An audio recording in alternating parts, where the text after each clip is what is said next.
What's up YouTube? Kainu back here again with another video. Today we're going to be checking out the OBS virtual camera, how to use it with Google Meets, Zoom, and Microsoft Teams. Okay, so you're going to head over to the site called obsproject.com and you're actually going to download OBS for whatever type of device you're on. It works for Windows, Mac, and Linux. All right. So once you have it downloaded, you're going to open it up and it's going to be completely blank. You're going to have no scenes and no sources. I already have scenes because I've used it in the past, but what you're going to do to create a scene is come down here to this plus icon and then click on that, and you're going to click on OK to create a scene.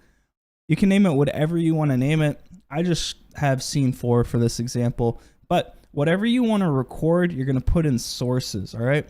So the 3 that I recommend using are display capture, video capture device, and window capture.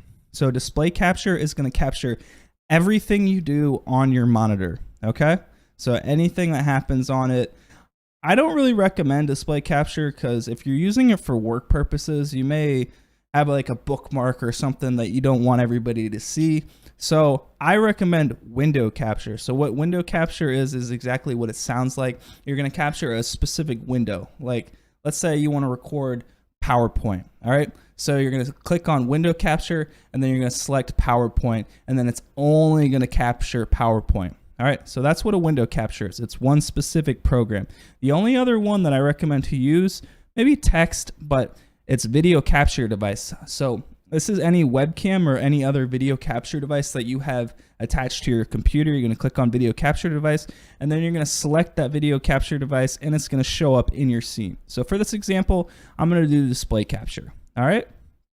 I already have scene 2 right here with my display capture already set up. As you can see, I can turn it off and turn it on. All right. So you see the screen right now. We're going to go ahead and click on Start Virtual Camera. All right, so what that's going to do, it's going to send out a signal to all the different programs that we want to use. All right, so we're going to head over to Teams first. All right, as you can see, I have nothing set up right now. So this is just the beginning of a Teams call. You see your audio devices, you see your microphone, and you see your video device. All right.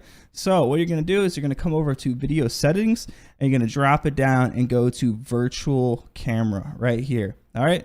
And as you can see, it's recording my camera now. And then you just click on join now. Give it a second.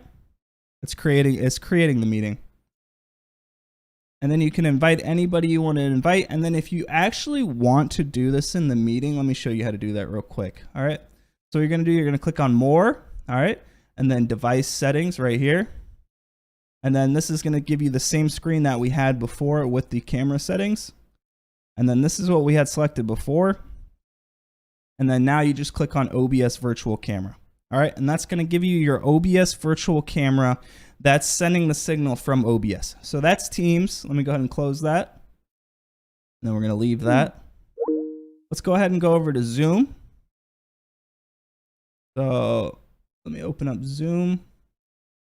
All right. So Zoom is now opened up. As you can see, we have a camera on screen, but we can go ahead and disable that camera, enable it, whatever you want to do.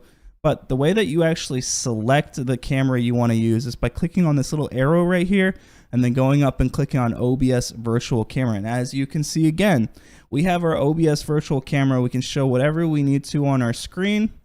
And then if we go over to OBS, just to show you guys an example, you can click on stop virtual camera, and then it's immediately going to stop it over on Zoom. Okay. And then we can start it back up, and then boom. It's instant. It's very snappy. You can see we have it back on Zoom. All right. So let's go ahead and close out of Zoom, because let me tell you something. So with Zoom and Teams, it's going to prioritize the actual application on your computer. So if you're running multiple of these at the same time, you're going to have to close your applications on your computer to actually use it on your browser for something like Google, for what is it called? Google Meets. Okay. So end meeting for all. And then we still have our virtual camera selected. So we're going to come over to Meets. All right. And then we're going to go ahead and go to settings. So you're going to click on these 3 dots down here, go to settings. All right. And then click on video. And then it says camera is off. All right. So what you're going to do is we're going to go ahead and end this meeting. So end the call for everyone, return to home screen. and then we're going to click on new meeting and then start an instant meeting for this example. All right, so our meeting starts up. Still no camera. Interesting. Okay, so we're going to click on more options, settings. We're going to go to video, and then we're going to click on camera, and then we're going to click on OBS virtual camera. So sometimes you have to reset it to get it to work on your actual Google Meet. All right, so as you can see, it's very slow because it's the actual browser version, but that's the way you set up OBS virtual camera in Teams, in Google Meet, and in Zoom. If you have any other questions, drop them down in the comment section, and make sure you like, comment, and subscribe, and don't forget to take it easy.